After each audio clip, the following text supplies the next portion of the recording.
Hey guys, welcome to this video. To me, I had a great weekend. It was a weekend and it was great. There was this Google conference and it was really cool. So I can't say my weekend was bad. I don't know for you, but well, in this video I really want to show us something really cool, something very essential in creating databases, and that is the data types and creating tables within databases. In our last video, I showed us how to create tables, and we create two different tables, one which is tutorial and the other one is tutorial 2, and we created them using two different methods. This tutorial, we created it using this interface as we can see, and then the tutorial 2 we did create it using the command prompt, and I showed us all how to do that. Now today I would like to show us how to create tables within databases, and let me launch my command prompt so that they'll all be ready. Okay, now using this interface, creating databases, creating tables, doing modifications, they all are easy and they are stress-free. The only thing you have to do is to know what you want to create. That's all. It does the rest for you without messing. Like now with this, you really have to know MySQL a lot, so that's why I interchange using command prompt and the PHP MyAdmin interface.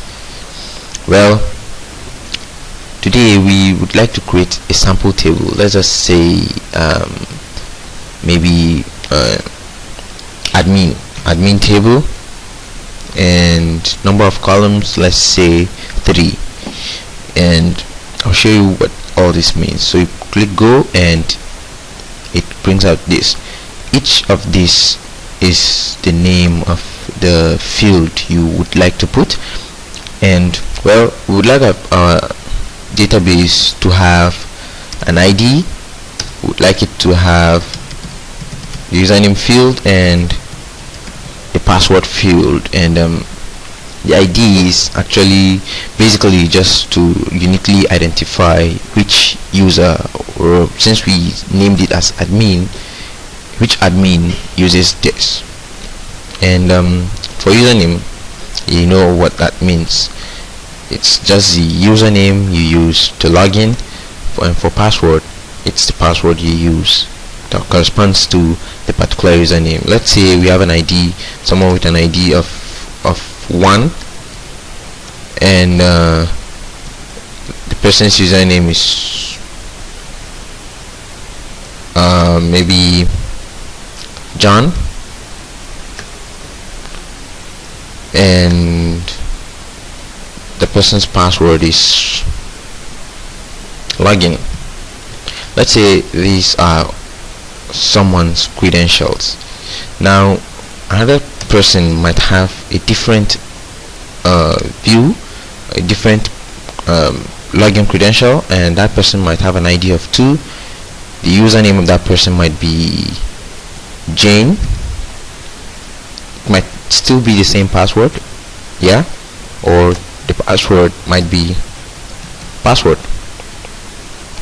Now this different this shows us, okay, this is a different user, and well, this might still be the same username, so while logging in, and this might still be the same password, like login. And while logging in, how are we really going to know that it's this person that logged in and this other person, or this other person logged in?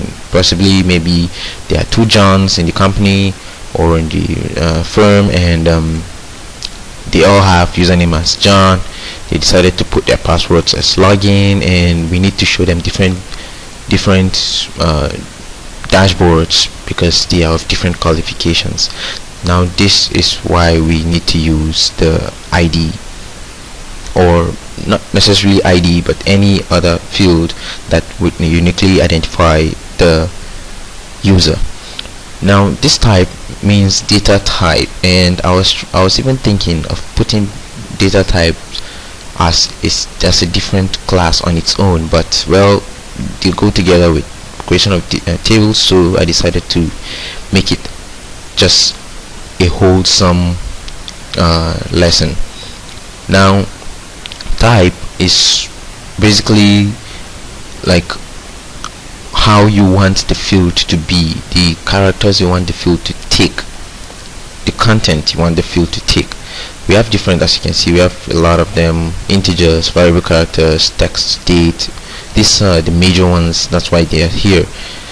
And by integer we mean it takes numeric values only. You can't put like maybe in your ID field you can put ID 1 or ID 2. No, it has to be 1 or 2 or any other number. It's numeric. So once you put any non-numeric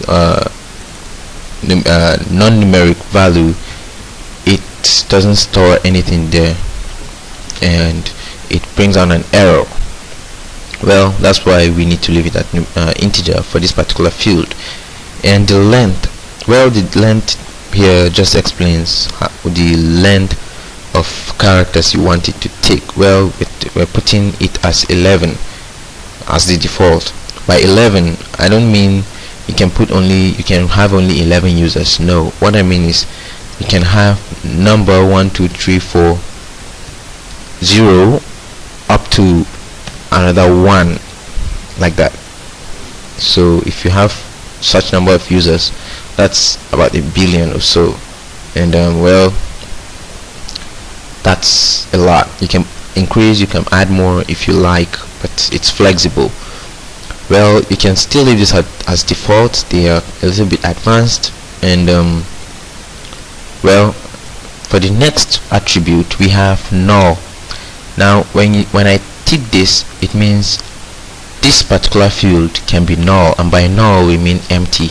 But we don't want it to be null, we want it to take something, because it has to be there to identify that this is the user we are talking about. So not null. Index. Now in index we have different options, and by putting it primary we mean this should be the primary key. And that's another lesson which I won't go into today. By primary key, it's usually done on the uniquely identifying attributes, and well, that's the only thing I can tell you for now. Well, the next attribute is AI. AI means auto increment, as you can see, and when I tick this, it means we want these values to increment by themselves. We don't want to be adding them by ourselves. Like we have first user, we say ID 1, we have second user, we say ID 2. What if I delete this person and then I want to add another user? I might get confused. I might be like, what? Okay, I remember it was like the 43rd user, so maybe let me just guess and put 44. So to avoid that, we just need to put it at auto increment to allow the system do that on its own. Well, the last column is the comments, and this isn't essential. It's just for the comments. You can put your own extra comments if you like. Now the next column, we said want it to be the username column, and I would like it to be variable character. Well, variable character can take both numeric and non-numeric. It means it's alphanumeric. And by username, someone might use John 2, Mike 3, like John 2 as your username. Yeah, it's acceptable. So we use variable character for it. And length, well, let me just explain the rest of this, maybe the basic ones.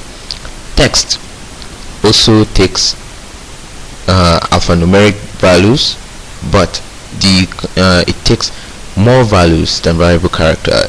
You can put it on, you can put it in fields where you would like to use maybe a comment box or a text area. That's when you put text. It means one can type in a whole story within text and it will still accept. Date, from the name date, it formats the date for you and it accepts only date values there in that field. Okay, so length of values 23, and well, I don't need to put any of this here. I don't need to tick auto increment nor put this as primary. No, I don't, because we already have a primary key and you can't say your primary key is John for this and John for that. The next one is password, and well, password can also be a variable character because it can, someone's password might be login at 123 underscore hyphen hyphen. You know, some people might put some crazy passwords like this that they believe it's unhackable, and well, we have variable characters. Integers cannot take this because it's neither numeric nor non-numeric, so we just leave it at variable character. And length, we put 23. I'm putting 23 because nobody's username will even take like 23, but sorry, let me just put this at 45 because we would like to encrypt the password. We won't just leave it as it is, and when we encrypt using any of the encryption methods, maybe MD5, SHA-1, it would take a lot of values and it would truncate if we put lower values here. And here 23, I just put it, and we'll have a lot of redundant spaces because someone's username cannot be up to 23, I believe. And well, since we know that, let's just make it like 15, and we are done with the most essential parts. And with this, you would actually create a very great table within your database. So we'll click save, and table tutorial admin has been created. And as you can see, we are in localhost tutorial database and we are in the admin table. And when you click admin table, you'll be able to see the fields. ID as integer, it has a length of 11, and then not null for all. And this auto increment can actually change. We have username, we have variable character 15, password variable character 45, and well, this is actually a great table using the phpMyAdmin interface. So let's switch over to the command prompt and we hurriedly do this. Well, username mysql -u is root -p for password, and enter password is no password. So we press enter again, and we begin. Well, we actually have a lot of commands and I'll just use these ones. So to display all the available databases, we use show databases. Now this will actually show us if we are doubting the databases we have or the names of the database, we can actually see them from here. And for command prompt, we actually use tutorial 2, right? So we use the command use tutorial 2. It means any action we do here would affect tutorial 2 only. So use tutorial 2. And what do we want to do in tutorial 2? Well, we want to create a table. If you observe, I use capital letters for this. That's just the convention. You can use small letters, they all work, but just following the rule of thumb. And well, since we're in it, we have to use it to show perfection, even though we can't be really 100% perfect. So create table, and the name of the table is admin. Then we'll open a bracket. I prefer putting an enter to display the rest. Now we have fields, right? So the convention is that we are, while creating that, we are supposed to have like a create table command. Then we'll have a table name. So within a bracket, we're going to have the field name, then the data type. Let me separate this by this. Well, create table name, we'll have the field name, we'll have the data type, we would actually even have the length, we would have well, like other attributes, like just let me name them attributes. How do we spell attributes? Yeah, I think that should be the general, and then it should end with a semicolon. So let's try applying this. We'll create table, and the first field is ID. The data type is integer, and what else? It when we put integer as it is, we don't really need to put the length. The default is 11 as here, but while doing it in this interface, we actually need to put the length. So integer as the ID, and well, it's well, it's the primary key, and yeah, I know it auto increment.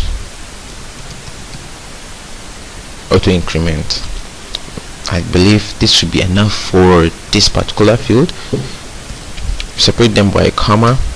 Next is the username, and it's varchar for variable character, and we indicate the length.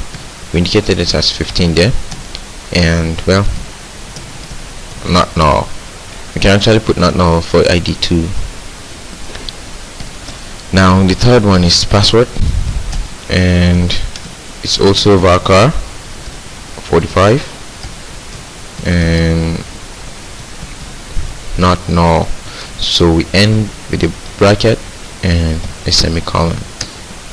Okay, it means since we can see query okay, zeros affected and all that, it means our query was actually okay. So to show that, we actually use the show,